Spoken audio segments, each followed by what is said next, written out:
Oke, selamat datang semuanya. Pernah nggak sih kepikiran, gimana ya caranya kita bisa benar-benar mencapai impian terbesar kita? Hari ini kita bakal bongkar tuntas proses 5 langkah yang super powerful dari Ray Dalio untuk meraih apapun yang Anda inginkan. Anggap aja ini peta petualangan pribadi Anda, dan perjalanannya bisa dimulai detik ini juga. Yuk, kita mulai dengan satu pertanyaan penting. Coba deh pejamkan mata sebentar, bayangin, apa sih satu hal yang kalau Anda berhasil raih, hidup Anda bakal terasa luar biasa? Nah, pilihan inilah yang nantinya akan jadi kompas buat petualangan Anda. Oke, jadi setiap petualangan hebat itu kan selalu dimulai di persimpangan jalan ya. Di satu sisi ada jalan yang aman, nyaman, udah kita kenal banget. Nah, di sisi lain ada jalan yang penuh tantangan, yang mengharuskan kita buat ngelewatin semacam hutan belantara buat dapetin sesuatu yang spektakuler. Menurut Ray Dalio, rumusnya tuh sebenarnya simpel tapi dalam banget.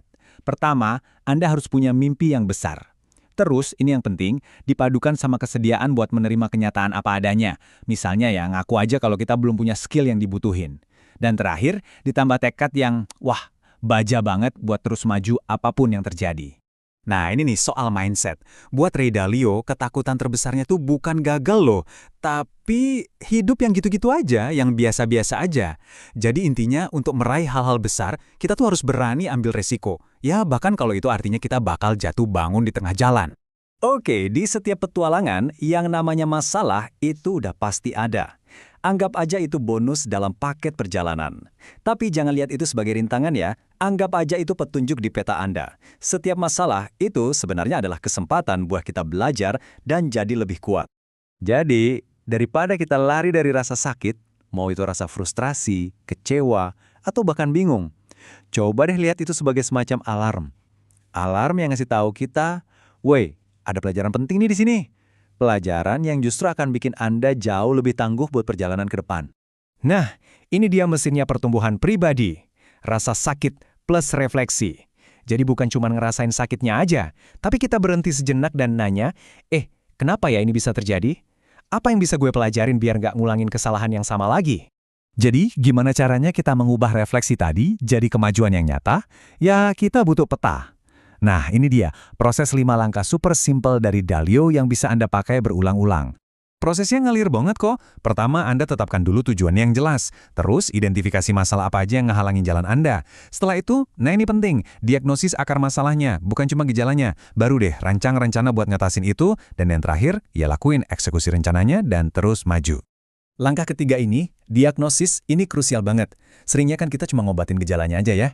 Contoh gampangnya gini, Anda sering nunda-nunda kerjaan, itu kan gejalanya. Padahal setelah digali lebih dalam, penyakitnya atau akar masalahnya itu ternyata rasa takut gagal. Jadi sebelum bertindak, luangkan waktu buat benar-benar paham kenapanya. Nah, waktu Anda mulai pakai peta ini, Anda bakal sadar loh, 2 rintangan paling besar itu bukan dari luar. Bukan. Keduanya itu justru bersembunyi di dalam kepala kita sendiri. Pertama, ada yang namanya ego. Pernah nggak sih ngerasa defensif atau marah pas dikritik? Nah, itulah ego. Keinginan buat selalu ngerasa bener yang bikin kita susah ngakuin kelemahan. Terus yang kedua, ada titik buta atau blind spot. Ini adalah hal-hal yang emang nggak bisa kita lihat, karena cara pandang kita kan unik. Artinya kita nggak akan pernah bisa ngelihat gambaran utuhnya sendirian. Solusinya? Ubah fokus kita. Daripada nyari senengnya karena terbukti benar, coba deh cari senengnya dari belajar mana yang benar. Ya, walaupun itu artinya kita harus ngaku kalau kita salah. Nggak apa-apa. Dan cara paling ampuh buat ngelawan ego dan titik buta itu adalah dengan sengaja, secara aktif nyari orang-orang pintar yang pandangannya beda sama kita. Dengerin baik-baik perspektif mereka dan coba lihat dunia dari kacamata mereka. Ini game changer banget. Oke, setelah berjuang mati-matian, jatuh bangun, apa sih hadiah sebenarnya di garis finish? Jawabannya mungkin bakal bikin Anda kaget.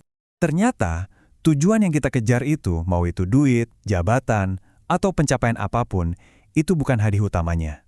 Semua itu ibaratnya cuma umpan aja. Umpan yang mancing kita buat mulai perjalanan evolusi diri. Jadi, hadiah sejatinya itu adalah prosesnya.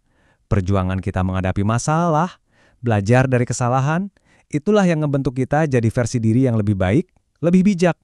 Nah, evolusi pribadi inilah hadiah yang paling berharga, yang nggak bisa dibeli. Anda nggak perlu pusing mikirin semua jawabannya sekarang. Perjalanan ribuan kilometer kan selalu dimulai dari satu langkah kecil. Jadi, hari ini coba deh ambil langkah pertama itu. Duduk tenang, ambil pulpen sama kertas dan tulis, apa sih yang sebenarnya Anda inginkan dari hidup ini? Nah, sekarang bolanya ada di tangan Anda. Anda udah punya petanya, Anda juga udah tahu rintangan-rintangannya. Satu-satunya yang tersisa sekarang, ya keberanian buat memulai. Jadi, petualangan apa yang akan Anda mulai hari ini?